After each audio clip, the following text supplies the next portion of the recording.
જે રીતે આપણને પુરાતત્વવિદીઓ આપણને ઇતિહાસ જાણવા મળે છે કે એ લોકોની જે ખનન કરે છે, ઉત્ખનન કરે છે, એના દરમિયાન આપણને મળી, એ જ રીતે પ્રવાસીઓ તરફથી પણ આપણને ઇતિહાસ જાણવા મળે છે. કઈ રીતે મળે છે? તો કે પ્રાચીન કાળથી જ આપણે છે મનુષ્ય છે કોઈ દિવસ એક જીવને તો જીવ્યો જ નથી, એક જગ્યાએથી બીજી જગ્યાએ પ્રવાસ કરતો રહેતો. આદિમાનવ પણ કે એક જગ્યાએ સ્થિર જીવન નથી જીવ્યા. કઈ રીતે ખબર પડે? તો ક્યારેક શિકાર કરવા માટે અહીંયા હોય તો પાણી પીવા માટે બીજી જગ્યાએ જાય, સૂવા માટે ત્રીજી જગ્યાએ જાય, જ્યાં એને અનુકૂળતા લાગે એ ત્યાં ભટકતું જીવન જીવતો હતો.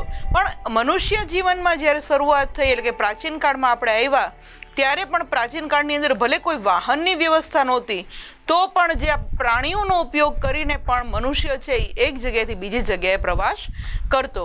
હવે આપણા ભારતની અંદર વાત કરીએ તો ઘણા બધા પ્રવાસીઓ આપણા રજવાડામાં આવેલા હતા, એની પણ આપણને નોંધ મળે છે.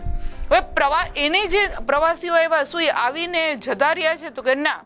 એને શું કહ્યું હતું કે જ્યારે ભારતની અંદર આવ્યા ત્યારે ભારતની સંસ્કૃતિ શું છે એની નોંધ કરી છે કે આપણા રજવાડા હતા જે તે સમયે જ્યારે આવ્યા તો એ રજવાડાની નોંધ એને બધી જ એની પ્રવાસની જે ડાયરી એને બનાવી હતી એની અંદર કરેલી છે. આજે પણ આપણે જો કોઈને લખવાનો શોખ હોય કે આપણને નાનપણથી જો કંઈ એવી ઈચ્છા હોય તો આપણે કોઈ જગ્યાએ ફરવા જઈએ તો આપણે કઈ જગ્યાએ ફરવા ગયા હતા, કયા સમયે નીકળ્યા હતા, કયા સમયે પહોંચ્યા, કઈ કઈ વસ્તુઓની જાણકારી મેળવી, કઈ વસ્તુ જોઈ, સૌથી વધુ કઈ વસ્તુ ગમી, આવી બધી આપણે નોંધ કરતા હોય છે નાની નાની. તો એ જ રીતે આ પ્રવાસીઓ છે પણ જ્યારે ભારતની અંદર આવ્યા હતા ત્યારે એણે અહીંની સંસ્કૃતિ જે છે એની નોંધ કરેલી છે કે અહીંના લોકો જે છે એ કેવું જીવન જીવતા, શું ખાતા હતા, રાજાઓ શું ન્યાય આપતા હતા. આ રાજાના ન્યાયથી લઈને પ્રજા સુધીની બધી જ જાણકારી આપણને આ ઇતિહાસના પ્રવાસીઓએ આપી છે. એમાં સૌથી પહેલા ભારતમાં કયા કયા પ્રવાસી આવ્યા? તો કે મેગસ્થનીઝ આવ્યા હતા.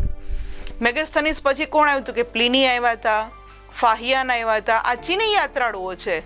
યુએન સંઘ આવ્યા હતા. યુએન સંઘે તો ખૂબ બધું આપણું ભારતનું લખાણ લખીને ગયા છે કે જેઓ અહીંયા 20 વર્ષ 25 વર્ષ સુધી અહીંયા રહ્યા, ભારતની અંદર ભારત પ્રદર્શન કર્યું અને પછી પોતે એને ભારત વિશેની નોંધો લખેલી હતી.